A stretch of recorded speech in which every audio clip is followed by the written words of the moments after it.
इथे फक्त दागिने नाही तर पिढ्यानपिढ्यांचा विश्वास मिळतो.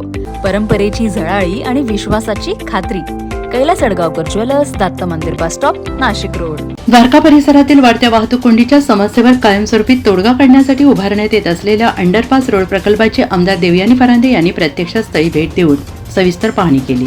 हा महत्त्वपूर्ण प्रकल्प आमदार फरांदे यांच्या सातत्यपूर्ण पाठपुरावा, शासन स्तरावरील प्रयत्न आणि संबंधित विभागांशी केलेल्या समन्वयामुळे मंजूर झाला असून सध्या काम वेगानं सुरू आहे. द्वारका हे शहरातील अत्यंत वर्दळीचे ठिकाण असून येथे दररोज मोठ्या प्रमाणावर वाहतुकीची कोंडी होत होती. शालेय विद्यार्थी, नोकरदार, व्यापारी तसेच रुग्णवाहिका यांना त्याचा त्रास सहन करावा लागत होता. या पार्श्वभूमीवर आमदार फरांदे यांनी अंडरपास प्रकल्पासाठी सातत्याने प्रयत्न करून निधी आणि प्रशासकीय मंजुरी मिळवून दिली. सध्या कामाला 28 दिवस पूर्ण झालेले असून अल्पावधीतच मोठ्या प्रमाणावर काम पूर्णत्वास आलं आहे. कामाची गुणवत्ता, गती आणि सुरक्षा विषयक उपाययोजनांची आमदार फरांदे यांनी बारकाईनं पाहणी केली.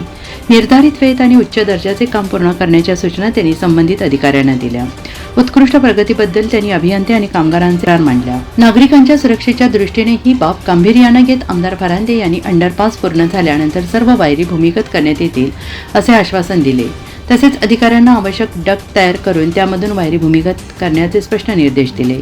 या पाहणीवेळी संदीप पांडागळे, कार्यकारी अभियंता, MSIDC ACP traffic Shinde madam, PI Shaikh, Mahavitaran कंपनीचे श्री जाधव, नगरसेवक सचिन मराठे, माजी नगरसेवक चंद्रकांत थोरात, मिलिंद भालेराव यांच्यासह टेक्नोजमचे team leader Vilas Patil, bridge engineer Rajesh Kumar तसेच TNT इन्फ्रास्ट्रक्चर पुणेचे प्रोजेक्ट इंजिनियर संकेत कुमार आणि साईट इंजिनियर उदय कुमार आदी मान्यवर उपस्थित होते. NCN न्यूजसाठी रोहन त्यांनी, नाशिक.